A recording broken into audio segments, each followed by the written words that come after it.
A Course in Miracles, Text, Chapter 12, The Problem of Guilt, Section 3, The Fear of Redemption. You may wonder why it is so crucial that you look upon your hatred and realize its full extent. You may also think that it would be easy enough for the Holy Spirit to show it to you and dispel it, without the need for you to raise it to awareness yourself. Yet there is one more complication which you have interposed between yourself and the atonement, which you do not yet realize. We have said that no one will countenance fear if he recognizes it. Yet in your disordered state, you are not afraid of fear. You do not like it, but it is not your desire to attack which really frightens you. You are not seriously disturbed by your hostility. You keep it hidden because you are more afraid of what it covers. You could look even upon the ego's darkest cornerstone without fear if you did not believe that. Without the ego, you would find within yourself something you fear even more. You are not afraid of crucifixion. Your real terror is of redemption. Under the ego's dark foundation is the memory of God, and it is of this that you are really afraid. For this memory would instantly restore you to your proper place, and it is this place that you have sought to leave. Your fear of attack is nothing compared to your fear of love. You would be willing to look even upon your savage wish to kill God's Son if you did not believe that it saves you from love. For this wish caused the separation. You have protected it because you do not want the separation healed, and you realize that by removing the dark cloud that obscures it, your love for your Father would impel you to answer his call and leap into heaven. You believe that attack is salvation to prevent you from this. For still deeper than the ego's foundation and much stronger than it will ever be, is your intense and burning love of God and his for you. This is what you really want to hide. In honesty, is it not harder for you to say, I love, than I hate? You associate love with weakness and hatred with strength, and your own real power seems to you as your real weakness.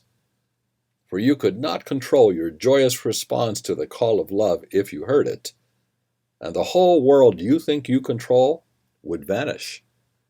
The Holy Spirit, then, seems to be attacking your fortress, for you would shut out God, and he does not will to be excluded. You have built your whole insane belief system because you think you would be helpless in God's presence, and you would save yourself from his love because you think it would crush you into nothingness.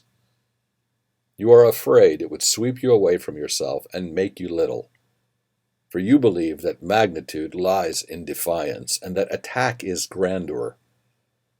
You think you have made a world which God would destroy, and by loving him, which you do, you would throw this world away, which you would. Therefore you have used the world to cover your love, and the deeper you go into the blackness of the ego's foundation, the closer you come to the love that is hidden there, and it is this that frightens you. You can accept insanity because you made it, but you cannot accept love because you did not. You would rather be slaves of the crucifixion than sons of God in redemption. For your individual death is more valued than your living oneness, and what is given you is not so dear as what you made. You are more afraid of God than of the ego, and love cannot enter where it is not welcome. But hatred can, for it enters of its will and cares not for yours. The reason you must look upon your delusions and not keep them hidden is that they do not rest on their own foundation. In concealment, they appear to do so, and thus they seem to be self-sustained. This is the fundamental illusion on which they rest. For beneath them and concealed as long as they are hidden is the loving mind that thought it made them in anger. And the pain in this mind is so apparent when it is uncovered that its need of healing cannot be denied. Not all the tricks and games you offer it can heal it, for here is the real crucifixion of God's Son. And yet he is not crucified.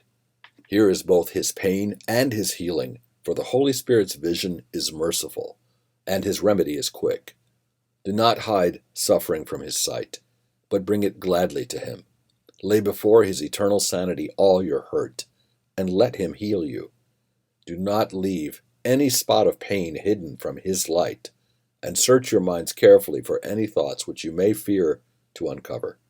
For he will heal every little thought which you have kept to hurt you, and cleanse it of its littleness, restoring it to the magnitude of God. Beneath all your grandiosity, which you hold so dear, is your real call for help. For you call for love to your Father as your Father calls you to himself.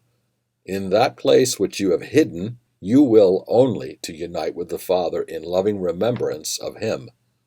You will find this place of truth as you see it in your brothers. For though they may deceive themselves, like you, they long for the grandeur that is in them. And perceiving it, you will welcome it, and it will be yours. For grandeur is the right of God's Son, and no illusions can satisfy him or save him from what he is. Only his love is real, and he will be content only with his reality. Save him from his illusions, that you may accept the magnitude of your Father in peace and joy. But exempt no one from your love, or you will be hiding a dark place in your mind where the Holy Spirit is not welcome, and you will exempt yourself from his healing power. For by not offering total love, you will not be healed completely. Healing must be as complete as fear, for love cannot enter where there is one spot of fear to mar its welcome. You who prefer specialness to sanity could not obtain it in your right minds. You were at peace until you asked for special favor, and God did not give it, for the request was alien to him, and you could not ask this of a Father who truly loved his Son. Therefore you made of him an unloving Father, demanding of him what only such a Father could give.